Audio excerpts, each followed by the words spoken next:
Support for this show, Politics Done Right, comes from politicsdoneright.com, publishers of How to Make America Utopia, Take Away the Economy from Those Who Rigged It, As I See It, Class Warfare, The Only Resort to Right-Wing Doom, It's Worth It, How to Talk to Your Right-Wing Relatives, Friends, and Neighbors, and other books written by Egberto, Willies. Welcome to Politics Done Right. My name is Egberto, Willies, your host. Good morning, Houston. Good morning, Harris County. Good morning to the great state of Texas. Good morning to the entire United States. And of course, good morning to the entire world, receiving our signals via the magic of the internet, formerly known as the ARPANET, created by whom? You, we the people of the United States, we the people of the world. Anyway, folks, we're going to have a great program for you today.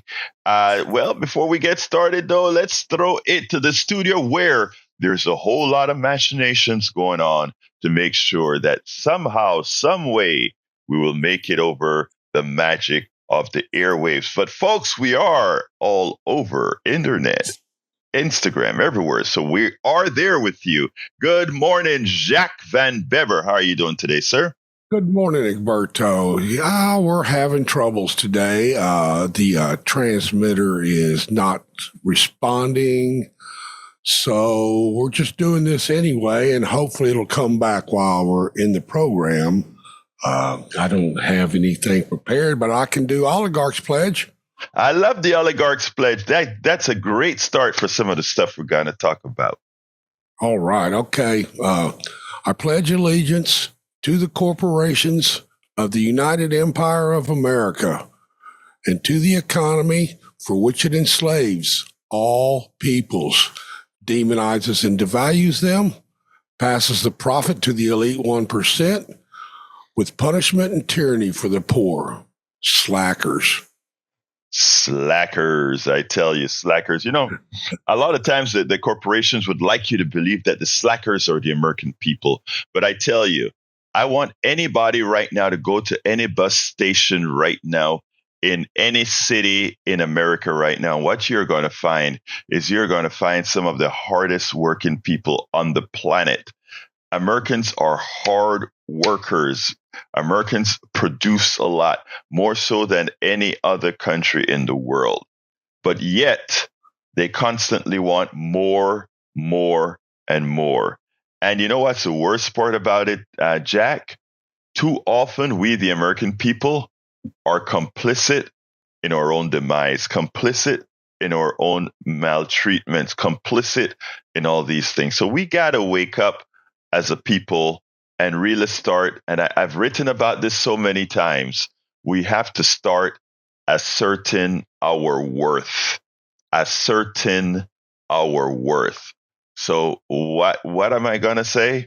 Folks, there's an article that I want to discuss today. Well, first, the show is titled, Why Are Voters Never Held Responsible for Their Choices?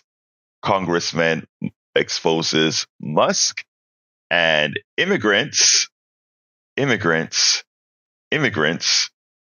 ought to look in the mirror before we disparage, before we do anything negative towards immigrants. But you know what? I tell you what, I'm going to get started with that article because I found that an article at Common Dreams very, very on point, but not only on point, but instead of trying to coddle us, the American people, as eternally innocent, one that says maybe we need to take some responsibility.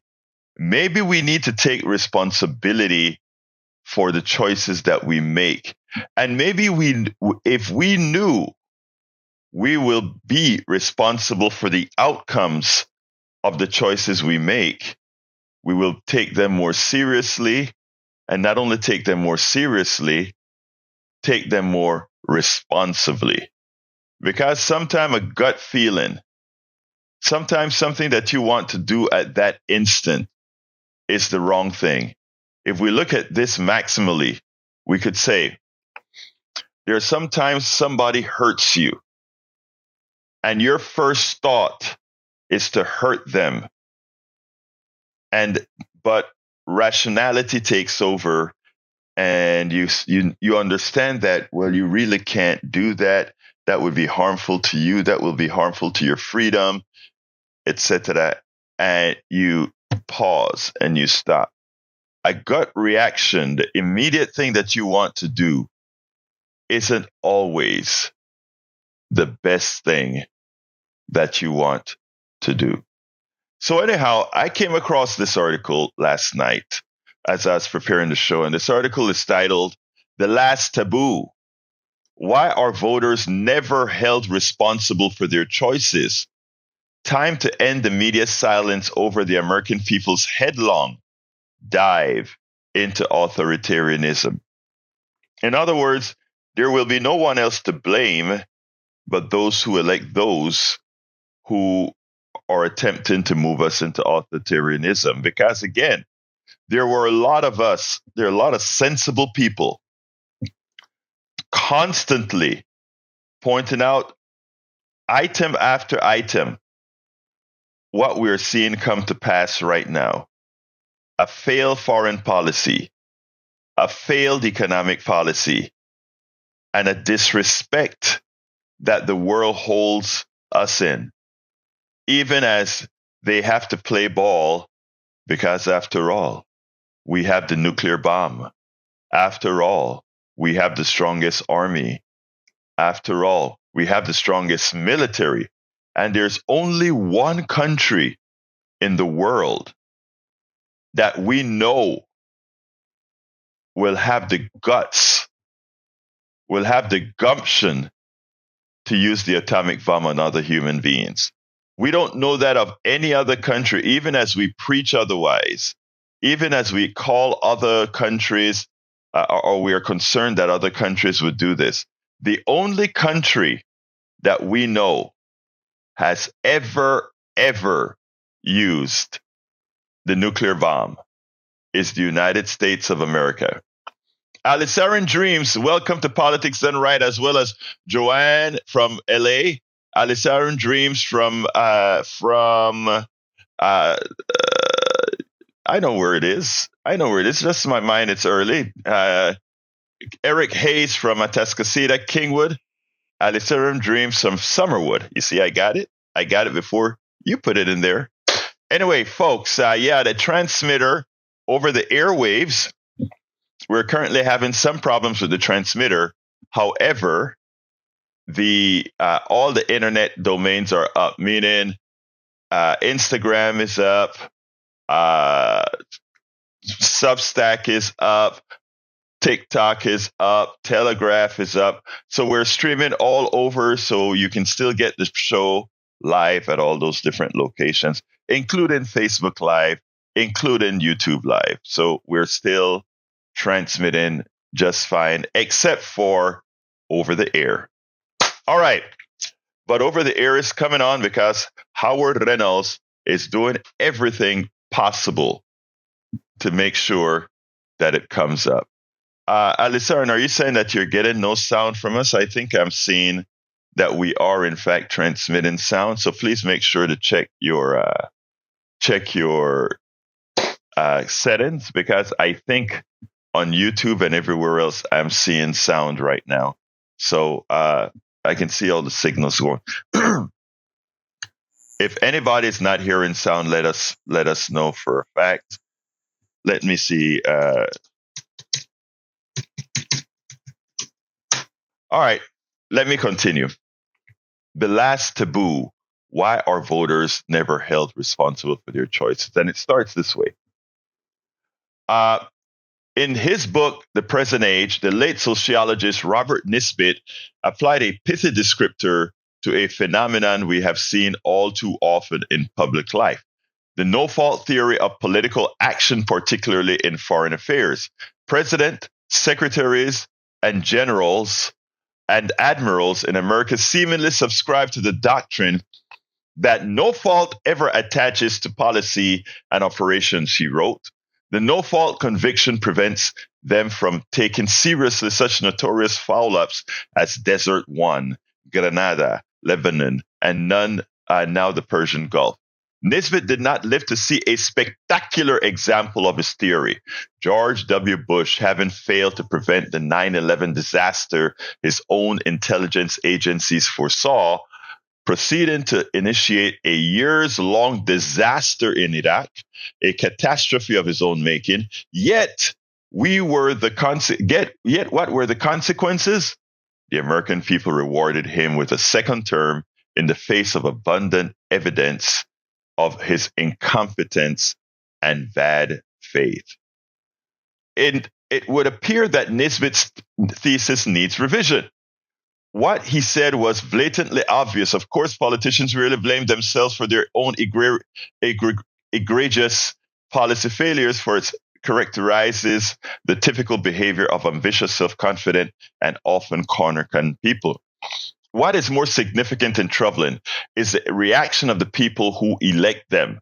Why do they more often than not reward leaders who inveigle them into national calamity? Isn't there also a no-fault doctrine that applies to the American voter, a doctrine that is for the most part rigidly observed by journalists, pundits, and self-proclaimed wise men who monopolize the op-ed pages of the prestige newspapers? From platforms of the chattering classes, we frequently hear calls for accountability for politicians, tech moguls, and the like. Holding someone accountable implies that that person in question is a functioning adult who can be considered responsible for his actions. How telling then that there are no such calls for accountability when it comes to the American people. In other words, you vote and nobody gives you hell for a bad vote. Nobody gives you hell. Well, we will give you hell for having put an evil person in the White House, an incompetent person in the White House, an incompetent person in the Treasury, an incompetent person to run our defense, an incompetent person to run our intelligence. We did it. The American people did it. Whether they voted for Donald Trump or whether they stayed home, they did it. Anyhow, turning back to Bush, his reelection did not end his reign of terror. His policy of radical financial deregulation, about which he and his underlings bragged incessantly and about which the public had to know if it were remotely paying attention, led in his second term to the greatest financial meltdown in 80 years. That's a 2008 meltdown that Obama came in and with his policies had to attempt to clean up. But in cleaning it up, he cleaned it up like a standard Roosevelt Republican, a Rockefeller Republican, instead of doing what he should have done, which was to take the banking sector out of the private sector, because otherwise it continues being the casino that it is today. All right. But placid, play it safe presidencies are boring. You know, they consider Obama boring, even as he passed fairly substantive health care. I mean, we wanted it better, but we got something. Play it safe presidencies are boring, particularly for an increasingly infantilized public that needs 24/7 entertainment to stave off the worst of mental states. Honest self-reflection. So they grew tired of Perry Cuomo's crooning, hankering instead after Ozzy Osbourne smashing his guitar and biting the head off of a bat. That explains a good deal about how we got Trump 1.0 and Trump 2.0. Wait, say the pundits. Weren't great swaths of the American people in 2016 victimized by the system suffering from economic anxiety? But exit polling data from 2016 showed that Hillary Clinton won by 12 points among voters making less than $30,000 a year, and by 9 points among those making between $30,000 and $49,000. Trump, on the other hand, won every single demographic making $50,000 or more. In 2024, the US economy was the best in almost 60 years for quite a few people. With October unemployment at 4.1%, this is not to argue that everything was ideal, but the economy was better than recent US experience, and unemployment and GDP growth were far better than most developed countries. Accordingly, pundits dropped the economic anxiety excuse. Instead, we have been inundated with think pieces about how Democrats in some unexplained way lost the working class, a demographic confidently left undefined. This claim contradicts continued polling evidence that Trump consistently did better among more affluent voters. The notion that Trump has magnetic appeal among Americans living a precarious economic existence is largely a myth. Otherwise, the media has treated Trump's election like an asteroid falling from the sky, a natural disaster seemingly without input from the electorate. Why?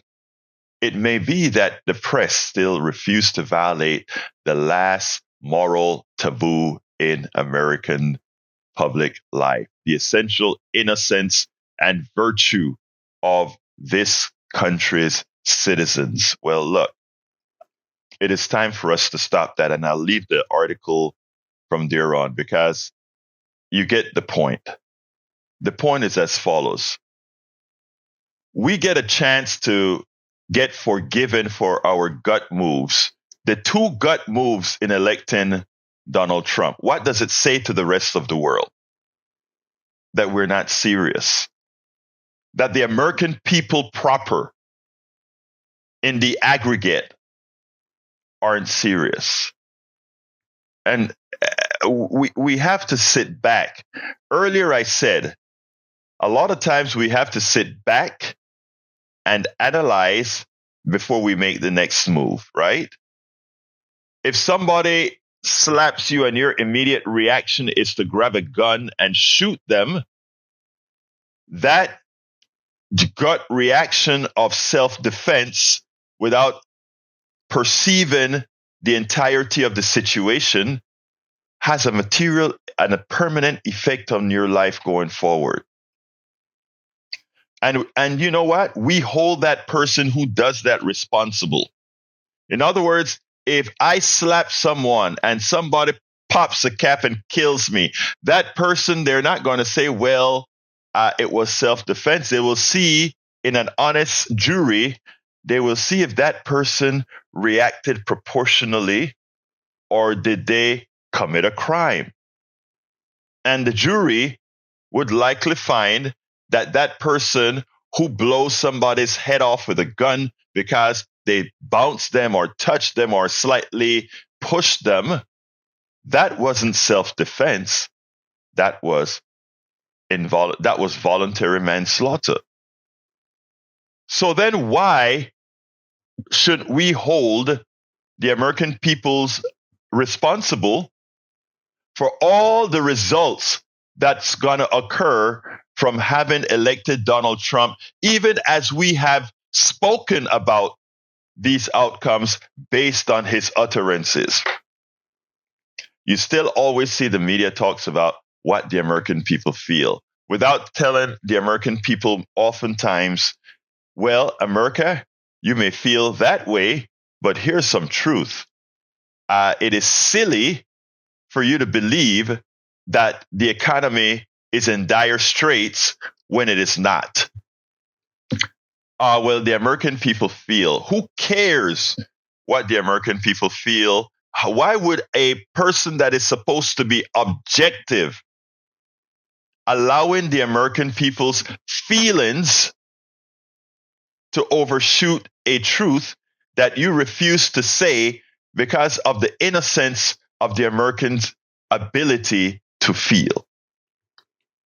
It makes no sense. It makes no sense. If you are a mother or a father and you have a child and your child has wrong are doing wrong, or your child are saying the wrong things, you don't say, well, that child has the freedom to say as they please.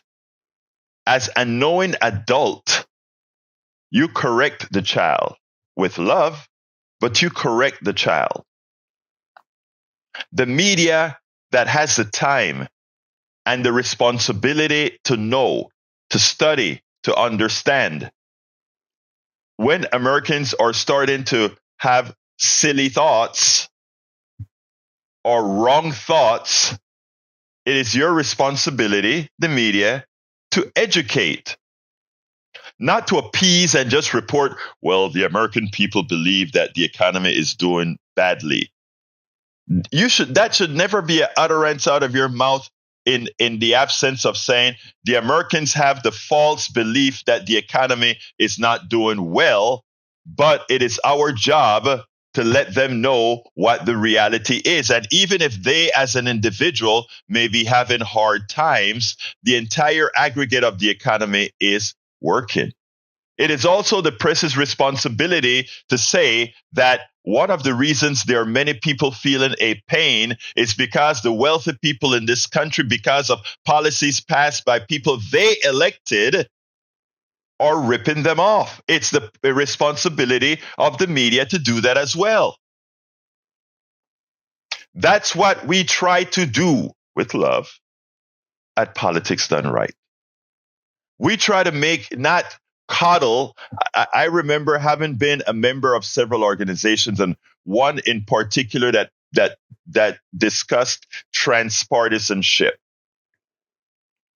We got into various arguments, discussions, debates about how to address people. And one of the things I would constantly tell the chairperson of that group is, we need to be civil. We need to talk nicely to people. We need to love on people. But the one thing we should never do is coddle people. Donald Trump is president because the people in the know decided to coddle Americans, even as those who control our economy, our lives, have been ripping us off blind. Joe says, I can't let my thought go. It is not right to remain willfully ignorant when there is the ability to learn, because your ignorance infringes on the rights of others. Exactly, Joe, exactly. And that is some of the things we are supposed to be preaching. Willful ignorance should not be tolerated, should be called out. If someone is willfully ignorant, they should be called out as such, with love, but they should be called out. Glenn Ryan says, Egberto, you know the media is already owned by corporate elites, and they have been begging for access going back to Bush and his war. You're correct again, Glenn Ryan. But here's the deal, Mr. Glenn Ryan. That is why you have a Politics Done Right. That is why we come to the people to say, fund us. Make sure that we are made whole. Because having a source that are willing to do that work and inform and not coddle and call out, and is not owned by a corporatocracy, we can help in making America smarter, making better choices. But now we have a Elon Musk running around, destroying elements of government that will ultimately judge his companies as he rips us off. And there's a congressman that did a piece, a few days ago, and I want to play that because this is the kind of honesty, this is the type of calling out that we need. Here we go, and then I'll take it on the other side. I want you to listen to this. First of all, it turns out that You wonder why it is that El Señor Musk, Elon Musk, is really hitting the CFPB really hard, trying to shut them down. Well, I want you to listen to this piece here by Representative Greg Casar, because he has that answer. Why is it that Elon Musk is going after the CFPB? We also know why he went after the USAID to get that money, but also why is he after the CFPB? Check this out, and we'll take it on the other side. Subcommittee is supposedly about looking into waste, fraud, and abuse. So I'd like to start talking about independent inspector generals who are supposed to be looking into waste, fraud, and abuse. Mr. Talcove, do you know how many inspector generals at agencies that were investigating Elon Musk's companies have been fired by the Trump-Musk administration? No. It is 5. Ms. Royal, the inspector general of the Department of Labor had 17 open investigations into Tesla and SpaceX. Do you know what the Trump-Musk administration did to that inspector general? No. They fired him. And I think y'all know. Mr. Whitson, the inspector general of the Department of Transportation was investigating Tesla. Do you know what the Trump-Musk administration did to that inspector general? No. They were fired.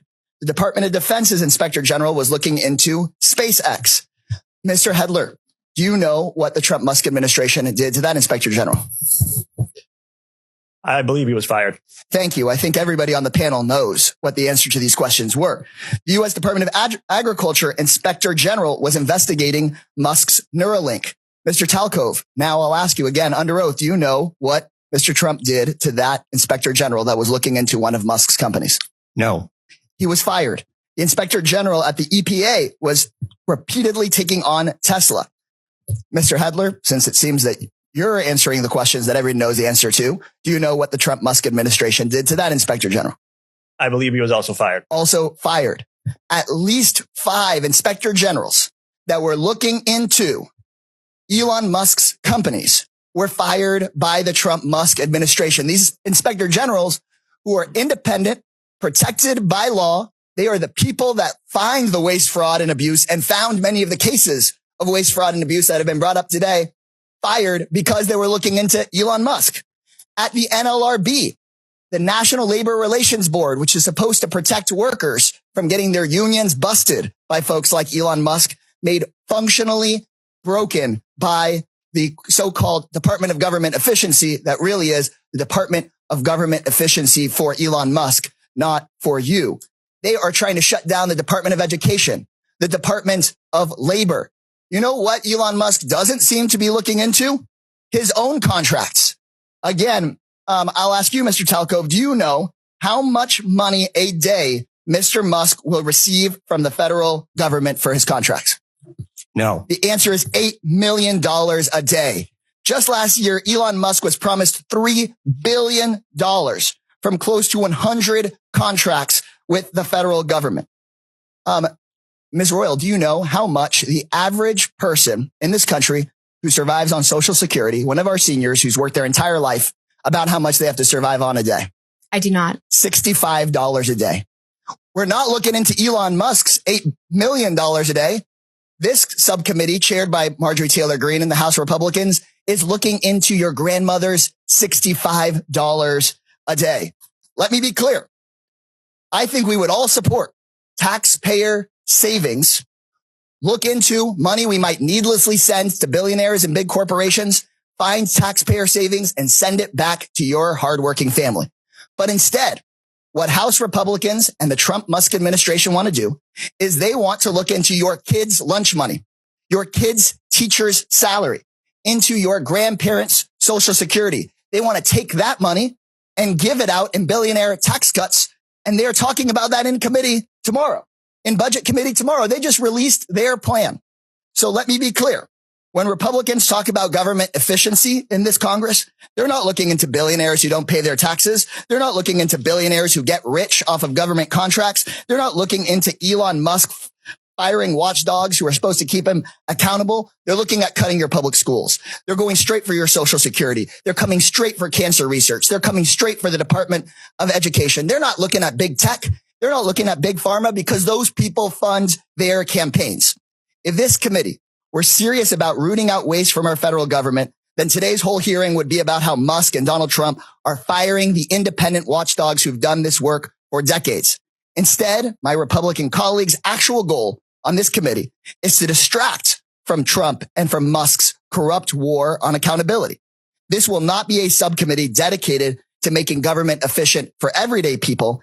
It's about helping Elon Musk and Donald Trump be as efficient as possible in robbing our government and handing out our government services to the rich. So this seems that this subcommittee is just the gentleman's like time agency is expired. After the gentleman's sham. time. So absolutely, that's the case. He wants all those regulators gone. He wants all the watchdogs gone because, one, for personal reasons, when his Twitter starts to do transactions, he doesn't want any scrutiny.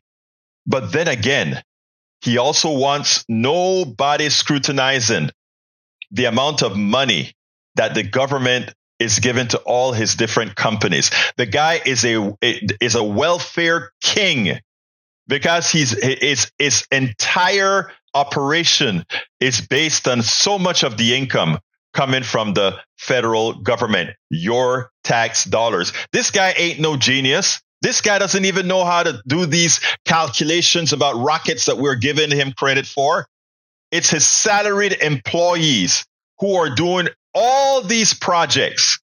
He's just the puppet master. He's just the one with capital. And in a capitalist society, capital speaks. You can be as dumb as hell vis-a-vis your president, but if you have capital and you're a male of a certain persuasion, we always know that, you know what, man, you can actually make it as you keep the indentured servants doing the work for you. And that is what we have got to understand. That is what we've got to understand. This is all a shell game. Good morning. Loretta Brock is here from Houston, Texas. Good morning as well. Didi from the cold -5 degrees in northern Michigan. Madre mia, -5 degrees. That'll kill me. It's only about, 43 degrees in Houston, and I'm dying. I have a heater running after a space heater and a heater. Oh my God. I commend you, my dear, who is it with the 5 degrees? -5 degrees. Didi.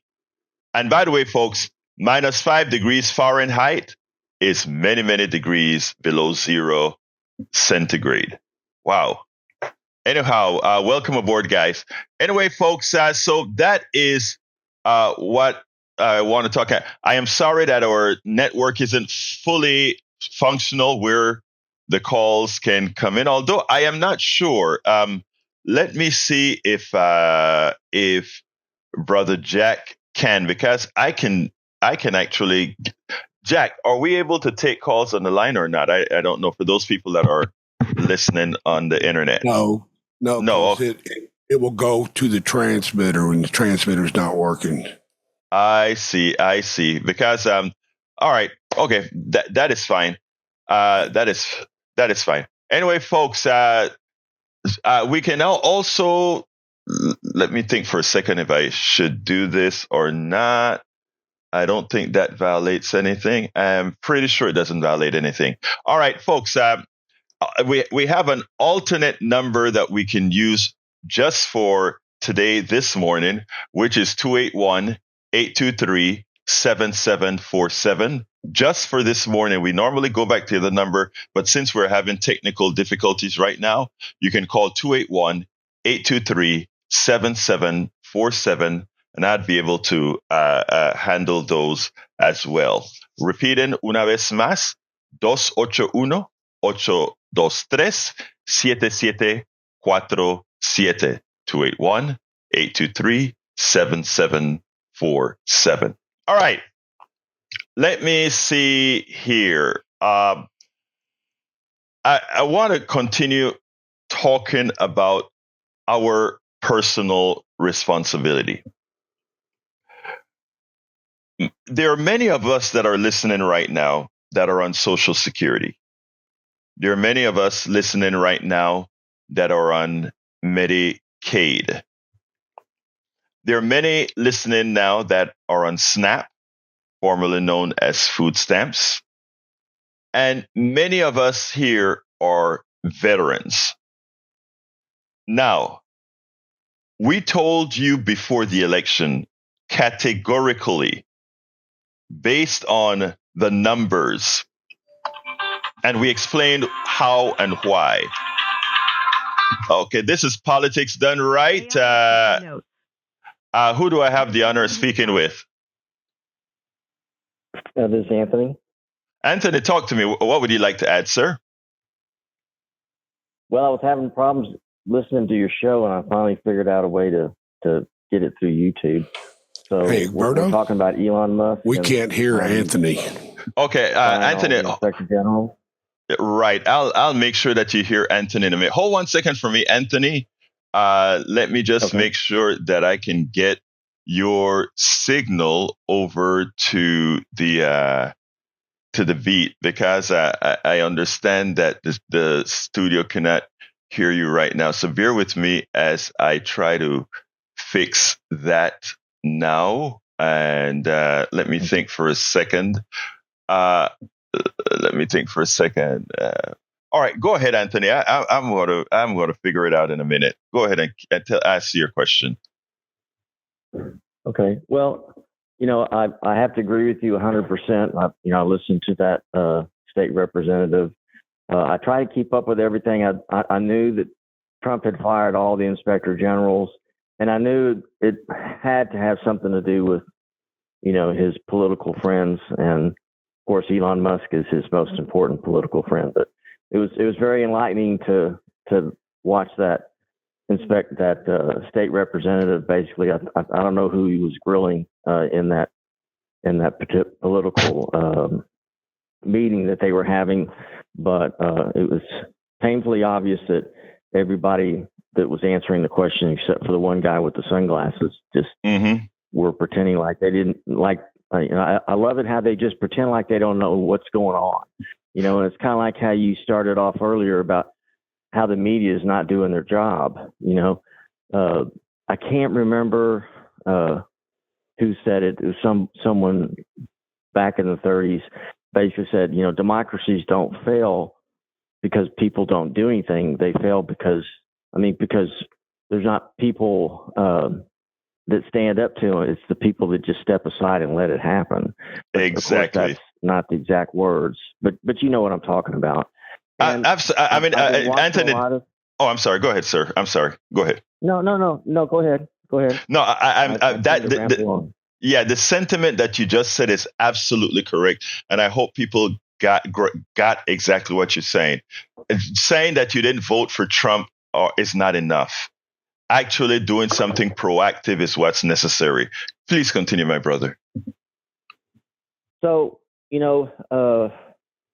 I've lost my train of thought, but the reality, I've been watching and reading a lot of things about Winston Churchill, and I'm sure you know who Winston Churchill is. Oh, absolutely. And you know how important he was in the 1930s and the 1940s. He was, as you know, he was the only politician that saw the threat, or at least the only one that had a voice that saw the threat. I'm sure there were other politicians like him. They just didn't have his voice, but he was the guy that kept Hitler in check. If it wasn't, his own cabinet members wanted to negotiate a peace treaty with Adolf Hitler, and they were within days of doing that.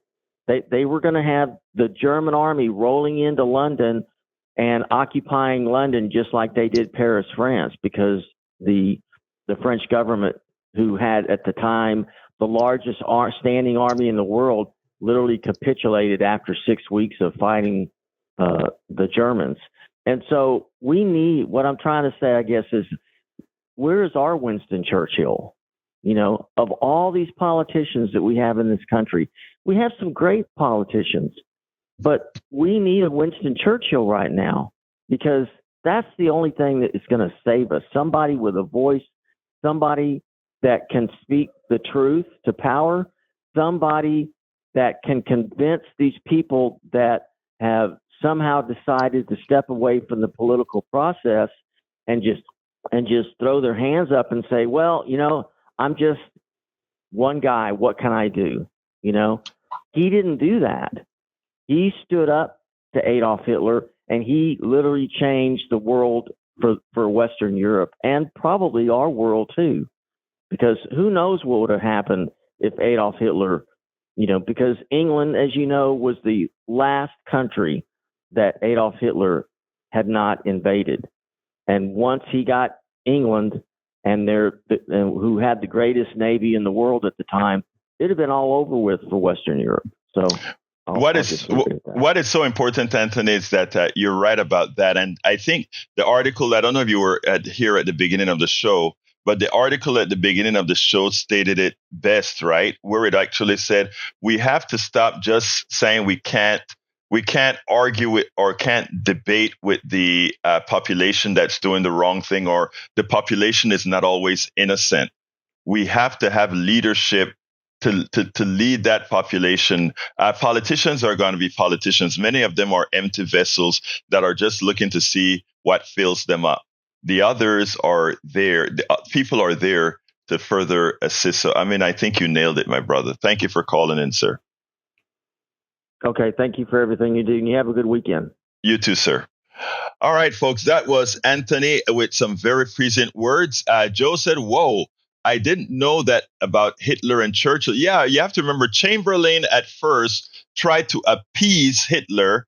Hitler is not going to go into, I think it was at that time, he's not going to invade Poland, etc. And of course, right after that, he invaded Poland. Of course, right after that, he invaded. Again, this is what we have to deal with, folks.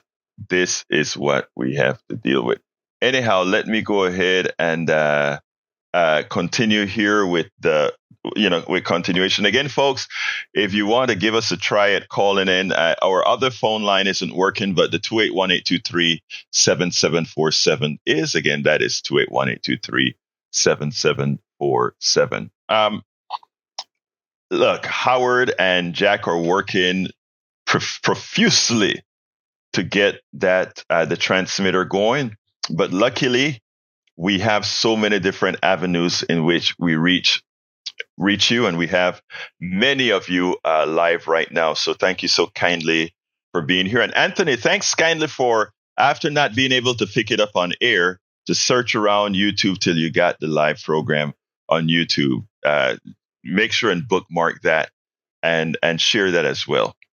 Anyway, folks, so before Anthony called in, I was talking about Americans knowing, those who are in Social Security, those who are on Medicaid, SNAPs, food stamps, veterans.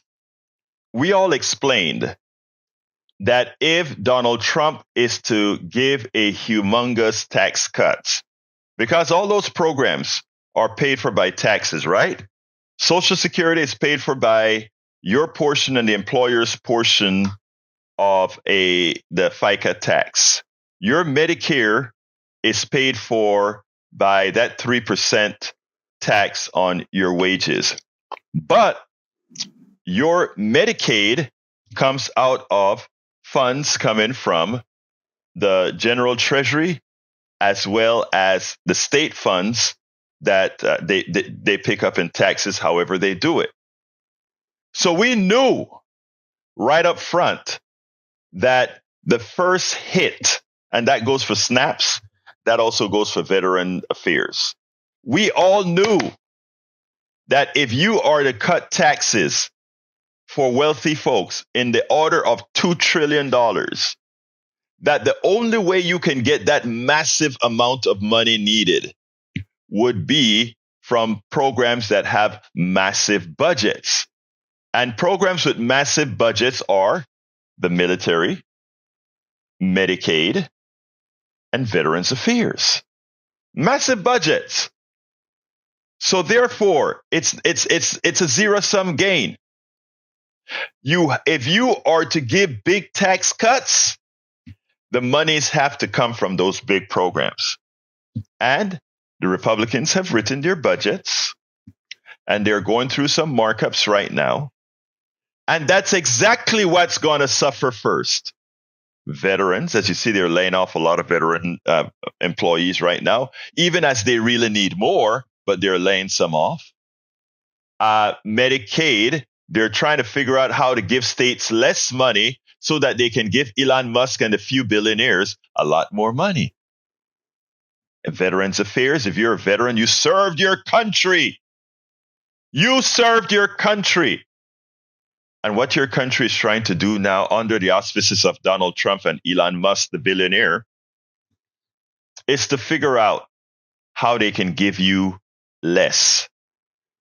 Those of you who vote for Trump, who are veterans, Medicaid recipients, Social Security recipients, and all these recipients, that's your choice. Unfortunately, your choice doesn't only affect you. It affects those who made the right choice for humanity, for their sanity, for their well-being, their financial well-being. And I know many of you refuse to accept that you've erred. But the thing about it is, there's still much you can do. But you have to first admit that you've erred. You have to accept those who told you or are telling you that you have erred.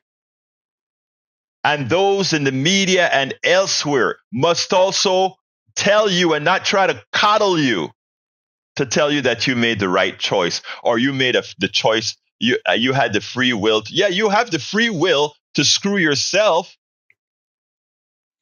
Do you have the free will to screw others? Well, in a democracy, you do, right? Because it's majority rule. Whoever puts more in there. But again, you screwed up. And a lot of people are going to die around the world and in America because of who is in the White House. Now, it's not enough for me to just tell you screwed up. It's not enough. It's nowhere enough. Is there? And Glenn Ryan, I accept what you just said. I accept responsibility for that. Choices are made. When you have limited choices, Glenn Ryan, look. Is Egberto Willies' vote for Joe Biden partially responsible for the 40,000 more? Actually, it's a lot more than that, Ryan. Death of Palestinians? Yes. Yes, I accept responsibility for that, Glenn Ryan. But not only do I accept responsibility for it, I also accept responsibility for given the choices that we had, given the only choices that we had, understanding that likely, as bad as that is, as responsible as I take my fault in that, I must also accept that no, there was not a third option, Glenn Ryan. There was, again, a third option meant throwing my vote to an independent person that had not garnered the possibility of winning. And that's why I'm saying critical thinking, my brother, and realistic thinking. If I thought I could convince enough people to do the third way, Glenn Ryan, I would be right there with you, sir. I would be there. It just wasn't there. It just wasn't there. Why don't you call in? Let's have this chat. Why don't you call in? I'd like, and this is just a good chat, because it's better said when we can have the bidirectional communication. But anyhow, folks, my next point is there's something you can do. So I'm going to start it this way, because I may want to cut this section out. I would not cut it out, make a blog out of this section. Many Americans made the wrong vote. Many Americans, as they've done for a long time, voted against your interest.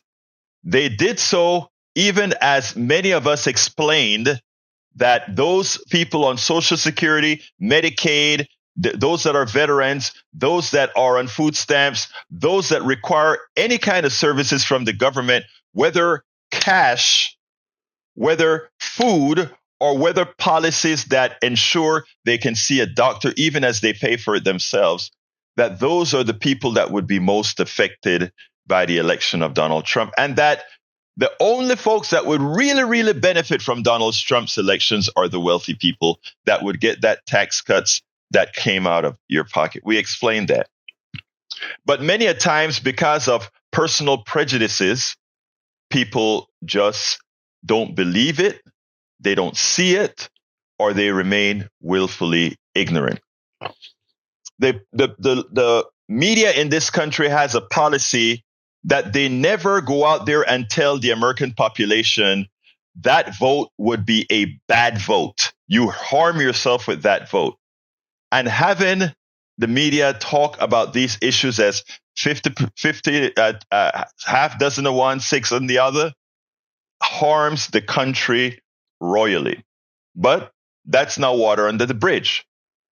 We have a president, a convicted felon who is a president of the United States that now is elected and will be there 4 years. We also have a Congress that refuses to check the president, which means let him know that impeachment, real impeachment, is on the table if he breaks the law. We'd have a Congress that is unwilling to do that, a Republican Congress unwilling to do that. But all of you that are feeling the harm and that will feel further harm from this presidency have a choice now. And that choice is to give your congressional representative a spine. While the reason why these congressional representatives and senators are scared to buck Donald Trump, even as they know what Donald Trump is doing is going to harm their citizens, the reason why they continue to support him blindly is because of you. They believe that no matter what, you, the citizens who voted for Donald Trump, who will be aggrieved by Donald Trump, will somehow stick with Donald Trump. And what I'm telling you out there right now is once you show them that what you want are the policies that protect you, and once they understand that you understand that Donald Trump is failing to provide you, they will immediately begin to act. Because at that point, they know that you want them to act within the constitutional realms for what needs to be done, and they can put a check on Donald Trump and prevent him from further destabilizing the United States and destabilizing the world. So yes, you made a bad vote. You made a terrible vote. We're all human. We can all err. But what we can all do is also fix our mistakes. It's on you. Those of you, the congressional representatives already have those of us who made the right vote. Those of us who said we wanted to protect America and the world. They have our vote. There's no convincing us that needs to be done. They need to know that you who made the wrong vote. And the first thing about being a good human being, a good American, is to say, yeah, I messed up. Just like I told Glenn, when Glenn asked me, are you partially responsible for what Biden did in Gaza? through Netanyahu? The answer is yes, I am. But there was a reason for my choice. Put it on a balance, and where would more death and suffering occur? We're seeing it now. So yes, my friends, it is time for all of us to take responsibility. And those who made the bad vote, those who made the wrong vote, you can redeem yourself by making your representative know that you want them to ensure that they don't take your tax dollars and give it away. All right, let's see. Nancy. Okay, let's see. Nancy Naratobi, go ahead. Yes, thank you.